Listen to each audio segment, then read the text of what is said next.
Hey folks, SMK Gaming here.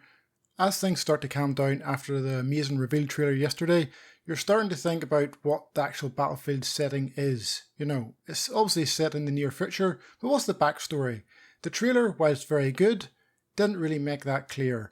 And if you missed the countdown stream, the 1 hour countdown stream before the trailer aired, that gave audio clips to kind of give a hint of what it was, they unlisted that as soon as it was over, so you wouldn't be able to see that again. But here I am. I'm going to try and help you understand a little bit by using some of the information on the Battlefield website. I'm also going to play those audio clips for you that, are referencing some of the stuff we are going to read here to help you better understand that also, as I have all those saved too. So let's get started, folks. Welcome to 2042. As the world stands on the brink of war, a new kind of stateless soldier emerges from the greatest crisis in human history. How did we get here?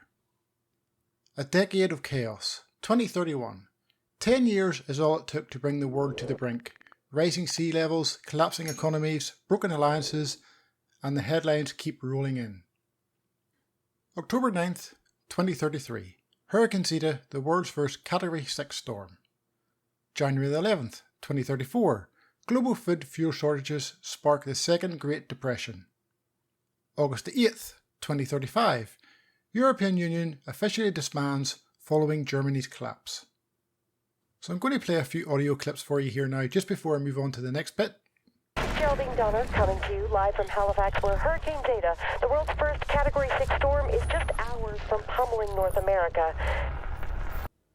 Rising sea levels have ravaged 50% of global shipping ports, threatening food supply chains for billions of people in countries around the world.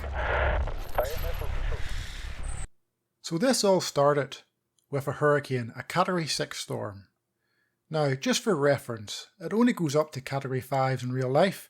However, if a Category 6 were to be made, the wind speed would start at 185 miles per hour or more. So, pretty damn windy. All of this has caused global fuel shortages, and the European Union, European countries, they all seem to have fallen apart, and people within those countries have nowhere really to go. So, let's move on to the next bit here. The rise of the NOPATs. Left behind, the displaced band together into ragtag fleets in search of safe harbour. There are families, farmers, doctors, engineers and soldiers. The ones privileged and the impoverished, with backgrounds that are worlds apart, forced together, determined to survive. The media calls them the non-patrioted. They call themselves the NOPATs. So we're just going to listen to another audio clip here, folks. Adapting to survive, and among them highly trained soldiers with no country left to fight for.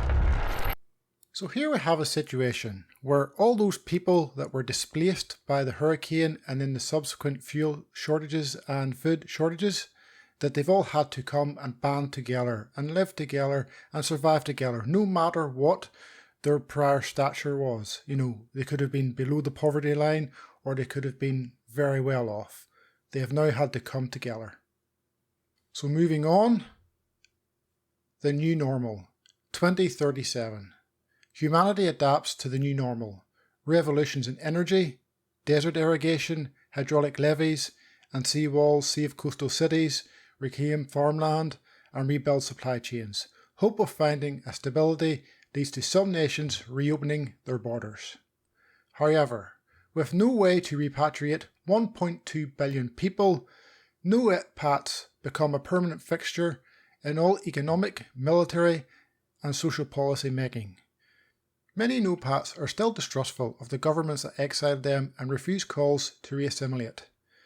NOPAT leaders emerge, inspiring a new identity unbound to former nationality, drawing a line in the sand between the old world and the new world. Hashtag #WeAreNOPATs becomes a rallying cry. I have another audio clip for you to listen to here now. This one could be a little bit harder to hear, but it talks about the 1.2 billion displaced NOPATs. 2037, as United Nations officials estimate that 1.2 billion people have been displaced by this shocking chain of natural disasters, economic hardship, and sharp rises in nativism. This is clearly the greatest refugee crisis in human history.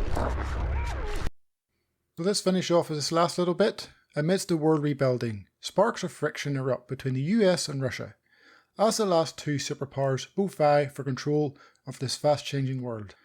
So we're back to that good old story between Russia and the US again. Of course, it's a much changed world, many things have happened, and they're trying to vie for control over all the resources. Let's move on to the next bit here. The Blackout of 2040.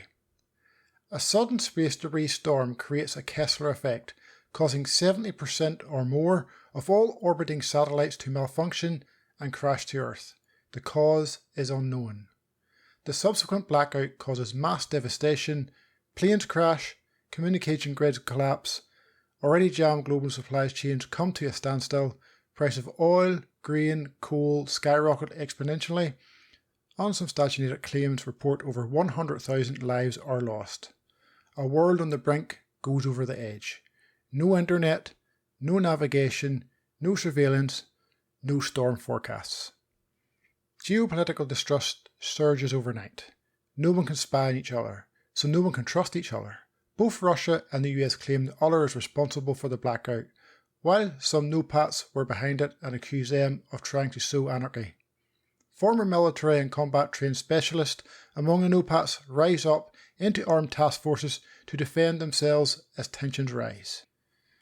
So we now know the source of all this disruption, this glitchiness, and it was an event known as the Kessler effect. And it actually is like a theoretical scenario that I actually myself have heard about, being talked about recently.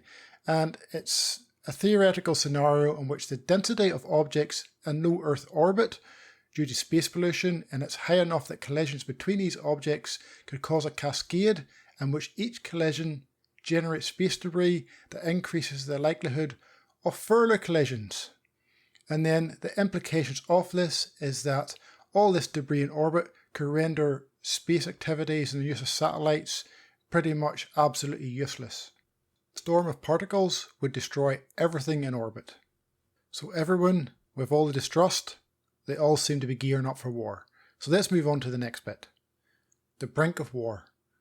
A food and fuel shortage ignites a shadow war between the US and Russia.